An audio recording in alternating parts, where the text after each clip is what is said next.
A very good afternoon, dear colleagues. Welcome to the Professional Development Program on National Education Policy 2020. We all are aware that this is the 8th batch of Professional Development Program on National Education Policy, and this is the 4th lecture which we are going to have live on Swayamparva channel. So far we have discussed various themes related to national education policy through 3 previous live teleconferencing session on the Swayamparva channel. First session was on the topic of reforms in higher education, and then we had discussion on assessment and evaluation and formative assessment practices in teaching and learning processes, and then we also discussed about multilingualism and higher education. Today we are going to have a 4th live lecture on the topic of governance and leadership. And before we move to our resource person and formally I introduce him, let me inform you all that as per our earlier practices, we shall be dividing this session in 2 parts. In first part, our resource person shall be interacting with all you and will be presenting, and after that, in the second half of the lecture, we shall be taking up your questions and queries related to today's topic. One request, we shall request that please post the questions, the relevant questions only, which are related to today's discussion, so that we can have a very fruitful and useful discussion with our resource person. So to discuss on this topic, governance and leadership, today we have a very distinguished personality with us, Professor Sudip Ranjan Jha. He has been continuously interacting with teachers like all of us across the country through various teleconferencing sessions in this professional development program, and today he shall be talking, as I inform you, on the topic of governance and leadership. Let me also introduce him briefly. Professor Sudip Ranjan Jha has about more than 30 years of experience in open and research learning system, and he is professor in physics at School of Sciences at Indira Gandhi National Open Universities. Professor Jha has contributed tremendously, not only his areas of expertise that is physics, but in open research learning in general as well. He has, to his credit, he has more than 7 public research papers and on numerous international level publications and presentation in national and international seminar and conferences. Besides that, he has been member of Board of Management, IGNOU, and other schools of studies like School of Agriculture, School of Computer Sciences, School of Engineering and Technology, School of Humanities, and many more. So with these words, I again welcome our resource person, our expert, Professor Sudip Ranjan Jha. Thank you, Dr. Asghar, for your nice words, and good afternoon to all our listeners and viewers who are taking part in this 6 days NEP related professional development program. As you are all aware that this short duration professional development program is intended to sensitize and make the teaching community aware of the salient features of new education policy, National Education Policy 2020. The document has come in 2020, and various recommendations have also started rolling out. And today's topic, which has been assigned to me, is related to the salient features which this document has to say, or rather recommend, regarding governance and leadership roles in higher education institutions. Now, to begin with, let me say that this area as such is not my domain. Governance and leadership is a very elaborate and very important aspect of management education, so to say, and even to the field of education when it comes to higher education institution. So my interaction with you today will be limited to the governance and leadership issues about which NEP has made certain very important recommendations. And this idea, rather this component of higher education system in our country is very important in the sense that as you will see as we progress in this presentation, that NEP has touched upon a variety of aspects, almost all the aspects of higher education institutions, be it about the institutional reforms, be it about the structure of undergraduate and postgraduate programs, or be it about the curriculum of these undergraduate and postgraduate programs. So the whole idea is that if the nation has to go and adopt these major shift on all these three dimensions of higher education, then the importance of governance and leadership takes the central view. I mean, it comes in the focus, because unless you have an effective governance and a very competent leadership at different HEIs, I think it will be much more difficult to implement all the recommendations of NEP 2020 in its spirit. See, there are two ways of doing things.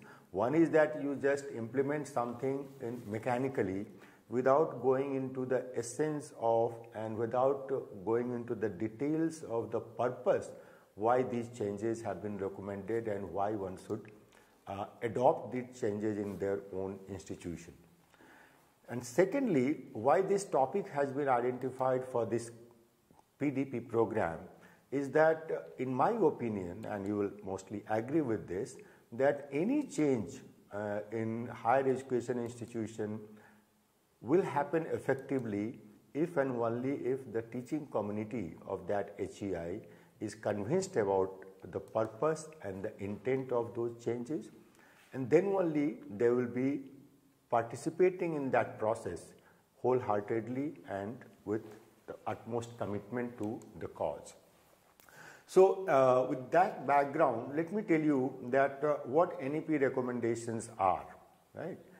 First of all, it has said that I have not listed all, and all these points are there in the NEP document. I think my previous presenters must have highlighted that it is important for all of you to go through this document. This is a very brief and very intense document, so to say.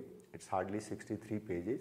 So you must find occasion to go through this policy document, which is available at UGC website. So in that document, you will find that the NEP 2020 Framing Committee has identified certain limitations they have observed in the higher education scenario in our country.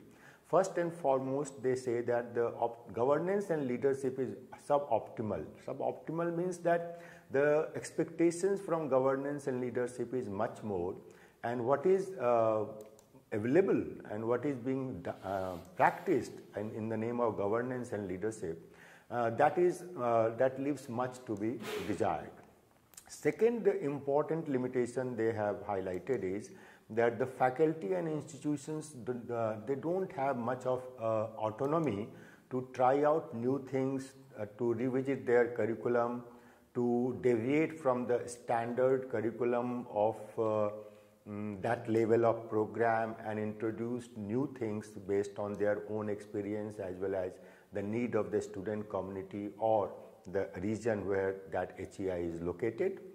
And third important limitation they highlight is that this large universities in terms of number of colleges they affiliate with them, that has essentially resulted into very low standards of undergraduate education in our country across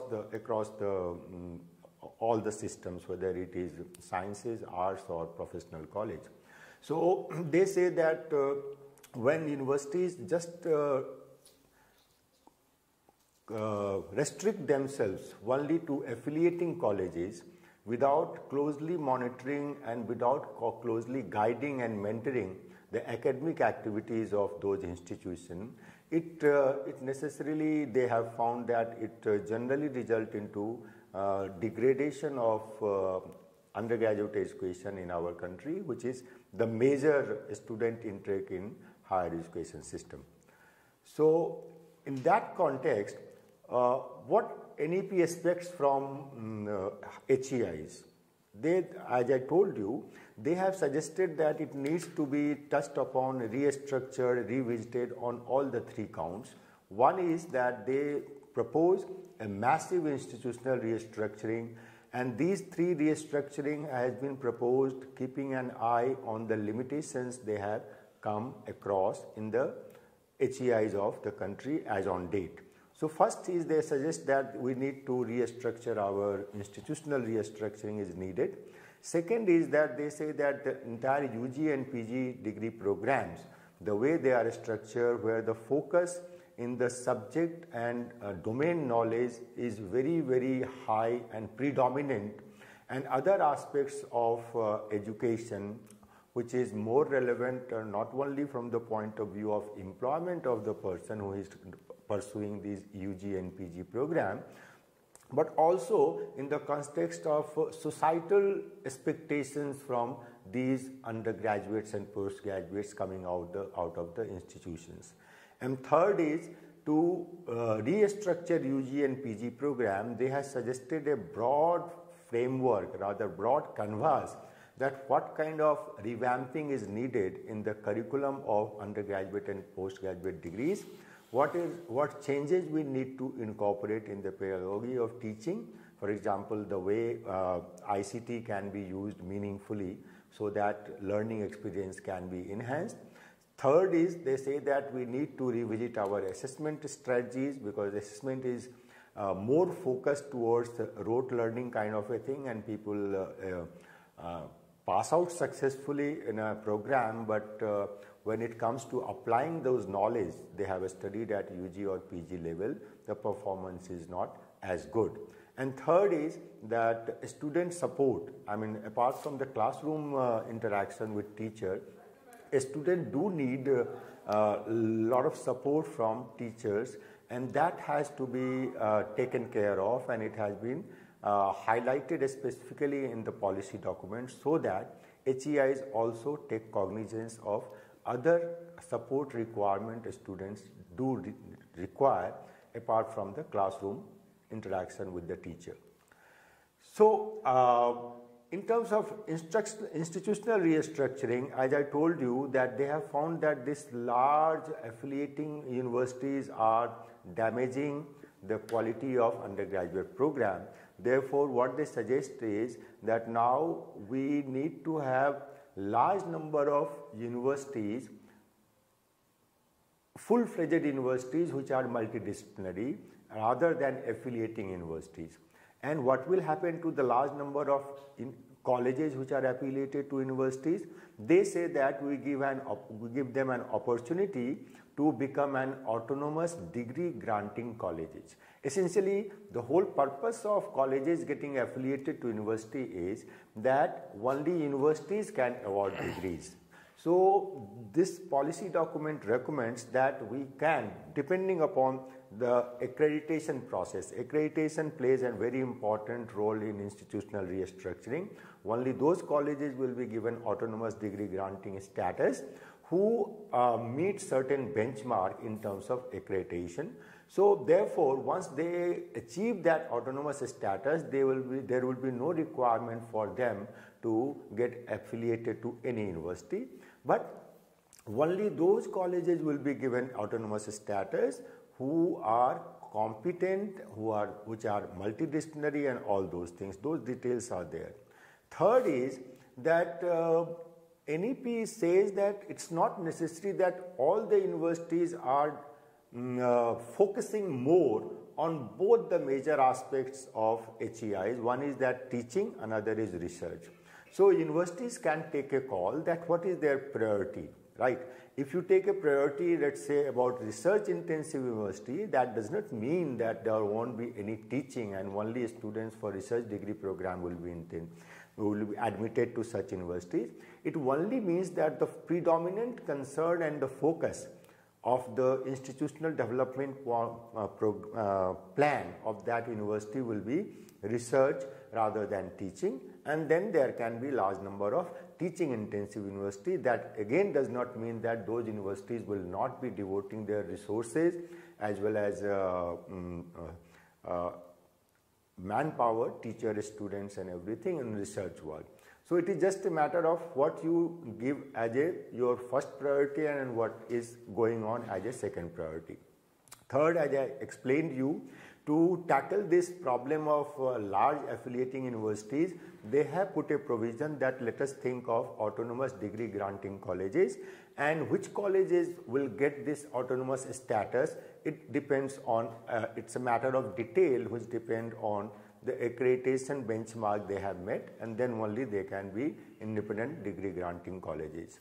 And fourth is, in addition to the traditional teaching learning which HEIs has been doing since long, and there are certain new dimensions in which NEP says that HEIs should also look into those roles. First is the mentoring. Good HEIs who have a good success story, who have a lot of best practices in their HEIs, they are supposed to mentor another HEI who approach them for adopting those good practices in their own institution.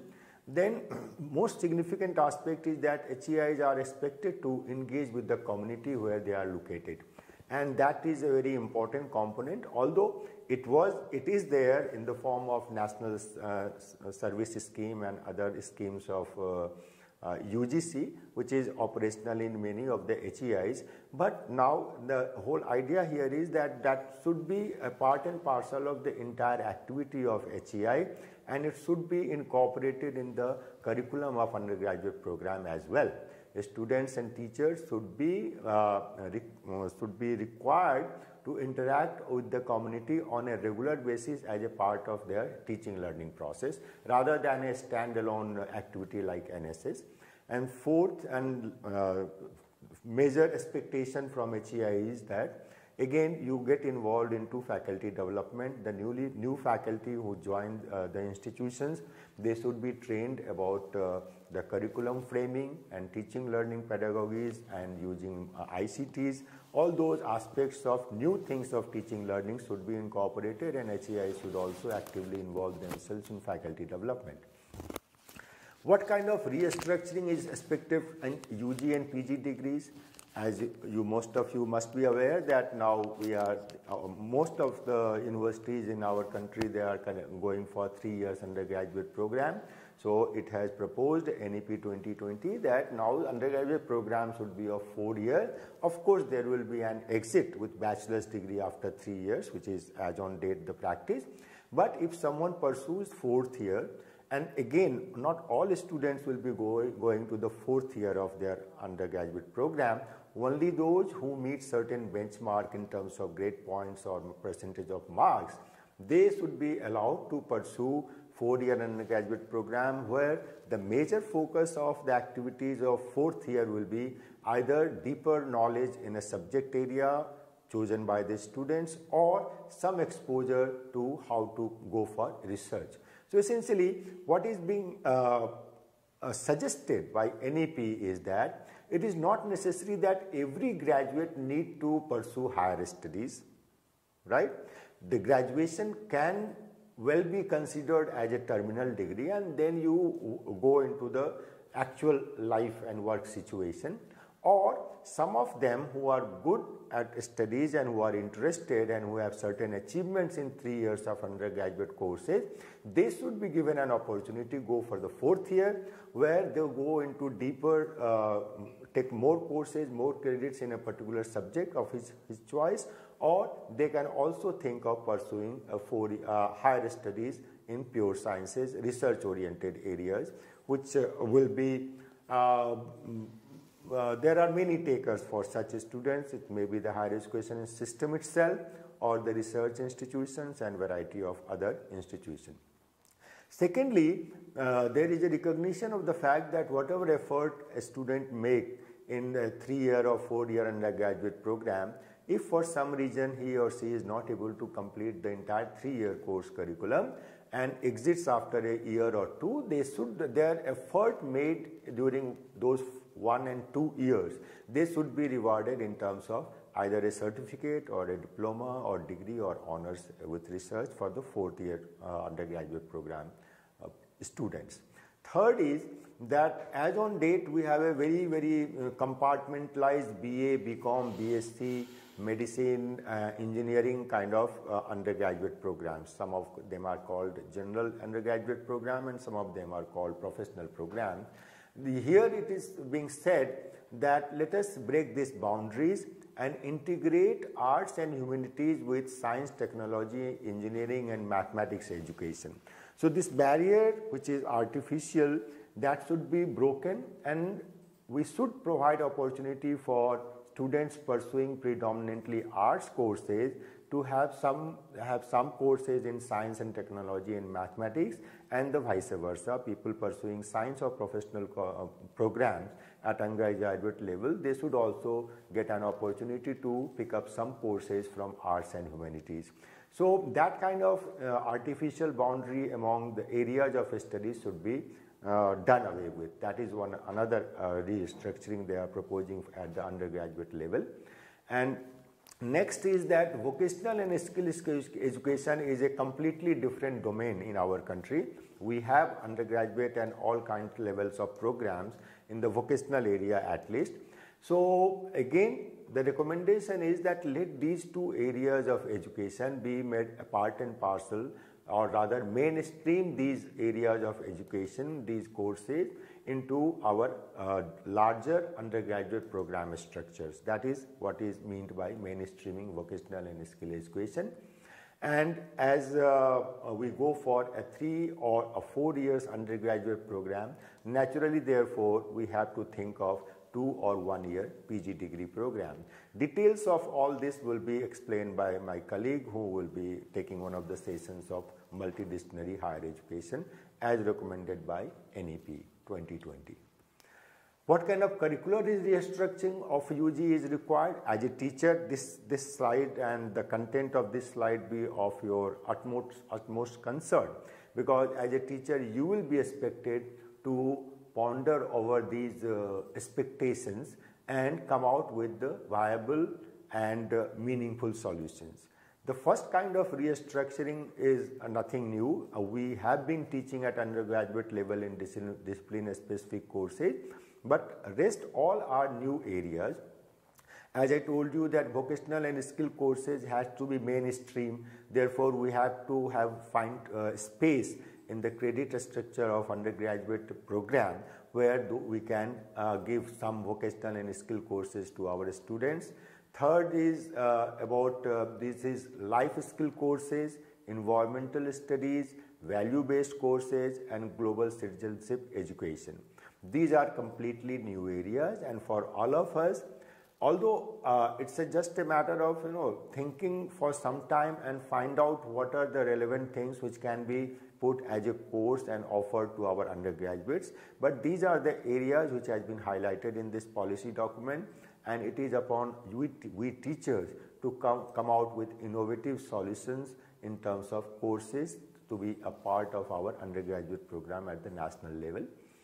Next is what they are suggesting is that only classroom and campus teaching learning experiences are not sufficient, and therefore undergraduates at some point of time, either in the second year or third year, they should be sent out to the larger society and place of work, where they can take up, depending upon the subject they have opted, any these kind of things. You will see that whether it is field projects, internship or apprenticeship, all these things essentially require students to go out of the campus of HEI and interact with the larger world outside. So that kind of an exposure of maybe short duration, a month or a semester, whatever, that freedom is always there with HEI.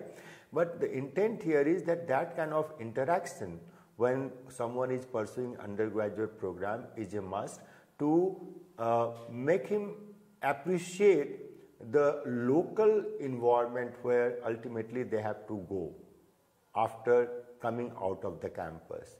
And then that experience will again, when they come back with these experiences of field projects, internship and apprenticeship, they will study their courses with slightly different perspective.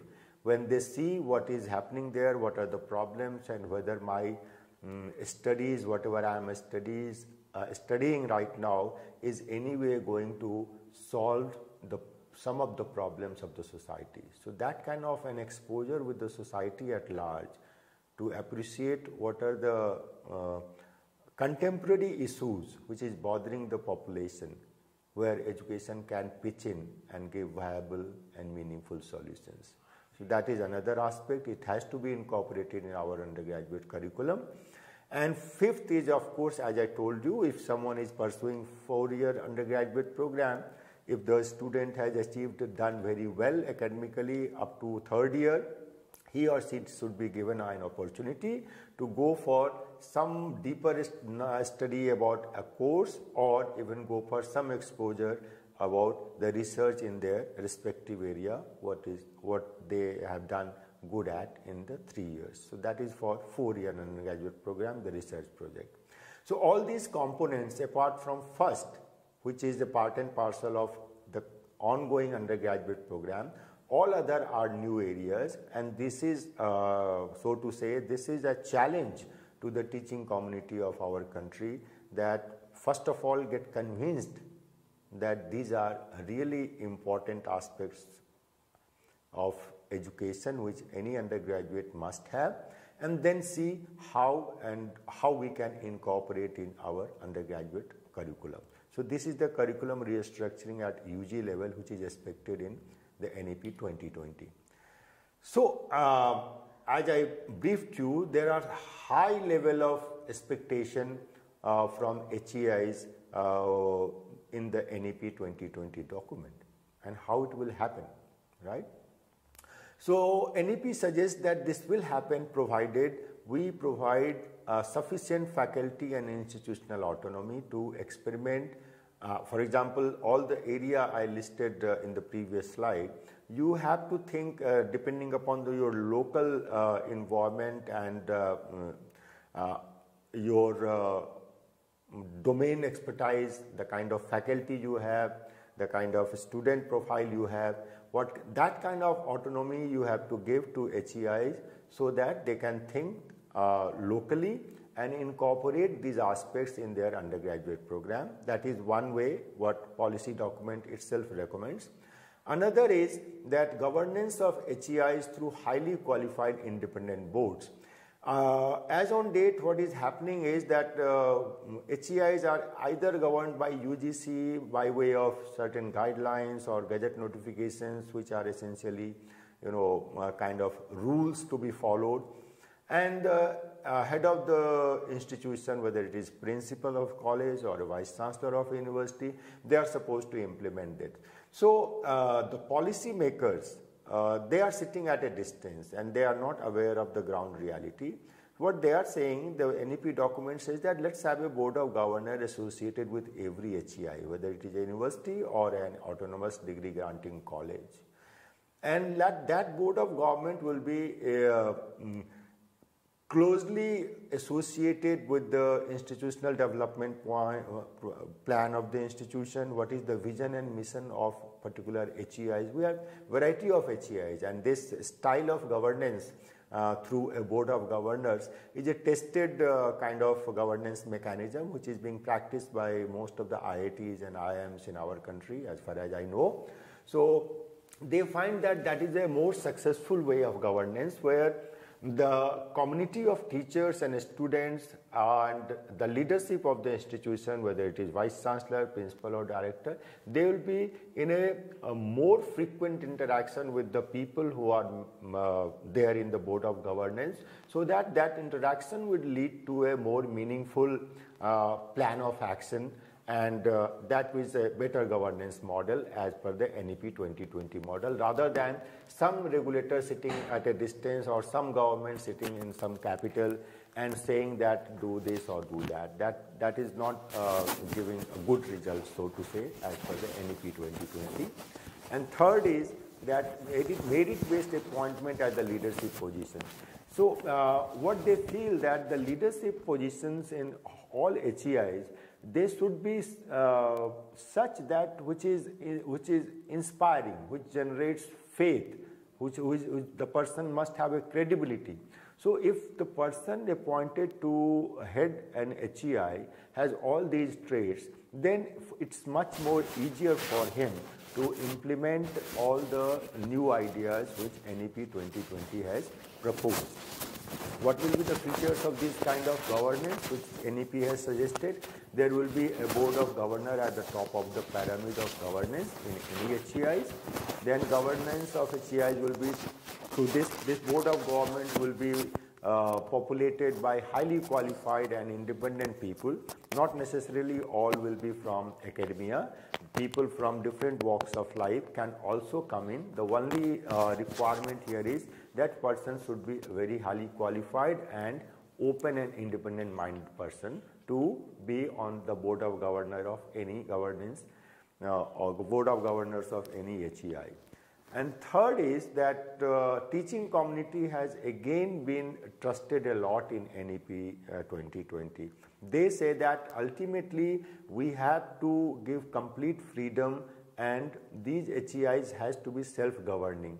There should not be much of interference by way of any agencies. Let them govern, just you give a broad framework as the policy document has given, and then let them operate and let them govern themselves.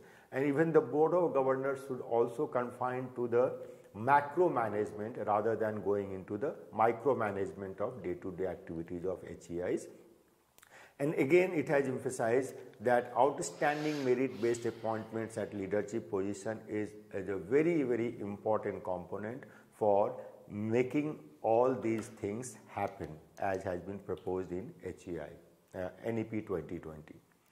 Now, this leadership, as I told you, it's a huge area of study in management education, so I am not an expert in this. But what interested me, I found interesting is that these three styles of leaders, and then I was just thinking that what kind of style of leadership will be more successful in HEIs, particularly given the huge restructuring as envisaged in NEP 2020 at all levels, be it institutional, restructuring the programs and the curricular restructuring. Democratic leadership, autocratic leadership, all these two terms are very obvious by their very name.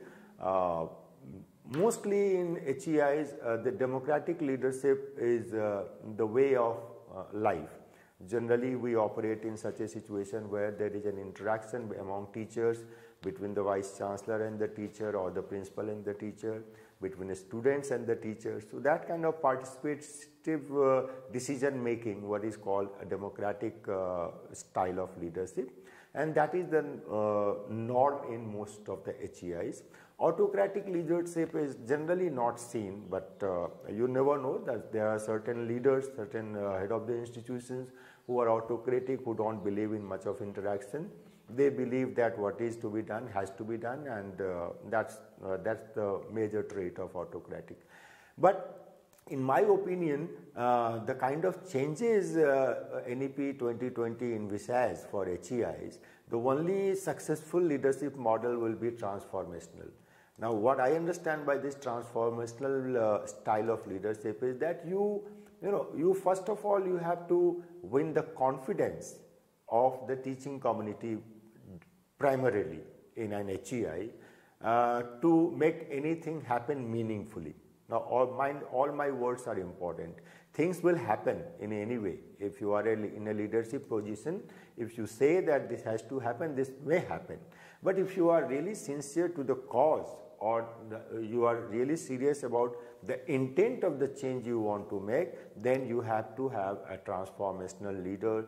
By transformational, what it means that you first have to convince people around you who will make this change, that whatever change we require, whatever change we want to make in our institution at all levels, it's for the good for the institution and good for the society. First, if all the stakeholders are convinced about this, and that conviction will come only when the leader is a kind of a visionary, and he not only preaches, he provides a broad, good picture of the situation and the scenario, what will be after these changes are made, and then let people do their respective jobs. So that kind of a visionary leadership is required in most of the HEIs if we really mean to go for changes envisaged in NEP 2020.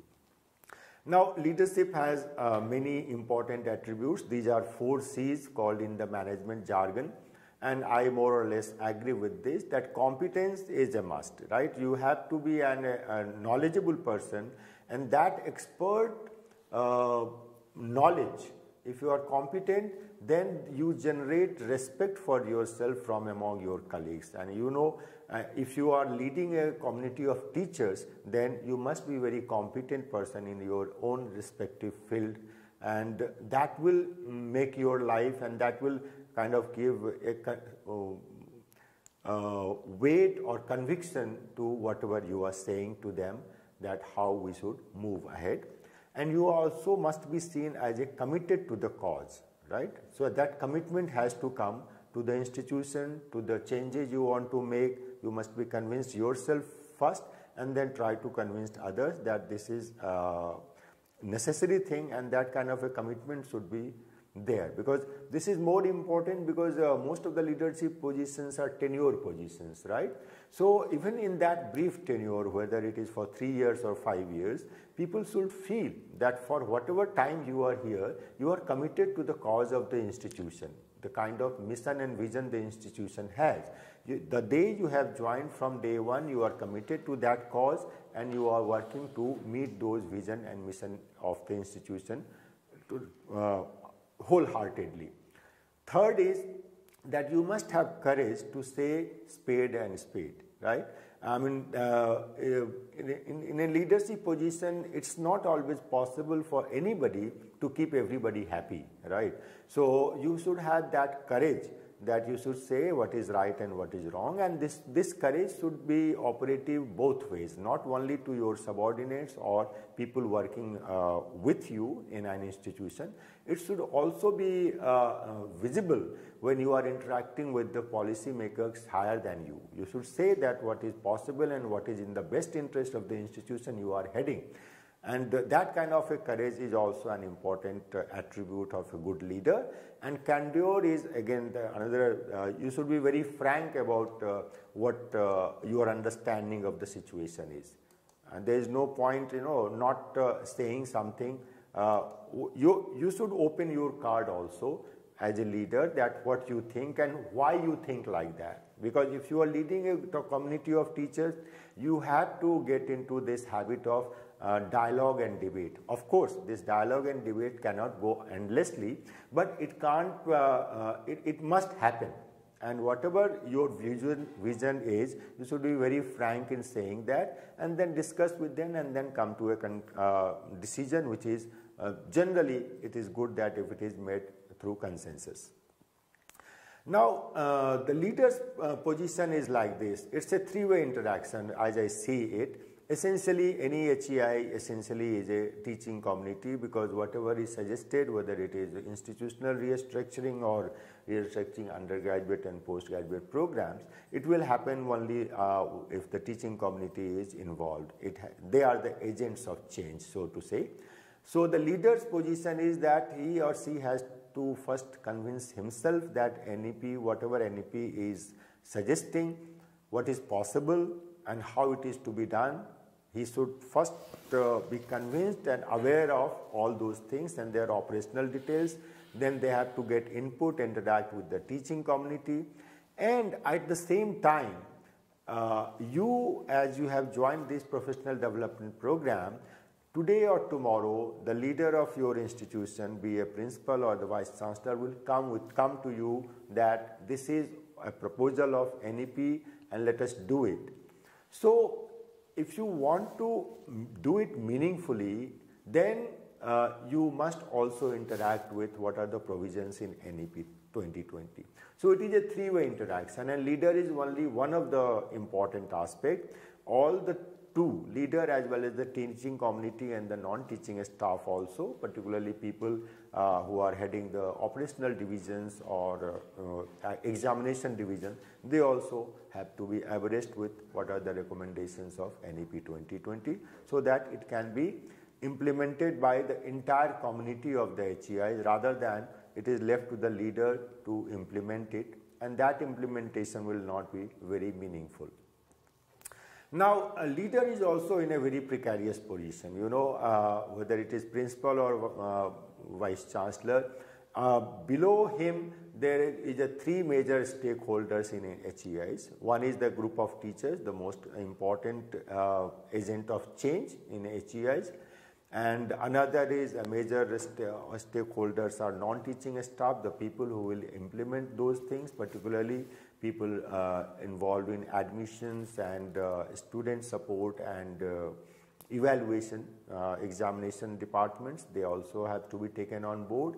And third most important stakeholder is students, because ultimately the impact of all these restructuring will be felt by a student community. So they have to be sensitized before any major changes in the structure of the program or the curriculum is made. So that leader's role is to keep interacting with all these three major stakeholders in HEIs, and that is not the end of the story for a leader. He or she has to also keep interacting with the board of government, which is as on date mostly the ministries in different governments, whether central government or state government. So they have to be in touch with that, and government has also, and rightly so, because the most of the public funded university are run on the taxpayers' money. So government also has certain expectations from higher education institution. So leadership has to listen to them also, and that will happen even if it is replaced by the board of government in the new governance style as suggested in NEP 2020. So leader's position is not very, in a sense, rosy position, particularly in those times when major changes in the system are expected to happen in a time-bound manner. As you must be aware that large number of NEP's proposals are being tried out in different institutions. UGC is constantly working on every aspect, whether it is 3 or 4 years undergraduate programs, whether it is how to implement field projects, internship and apprenticeship, how to incorporate vocational and skill education. All kinds of activities are going in parallel, and institutions are expected to take leave from those guidelines and adapt it to their own HEI's undergraduate and postgraduate programs with depending upon the local scenario and local situation. That flexibility is given, but there is a thrust, slow and steady move towards most of the major recommendations of NEP to be implemented.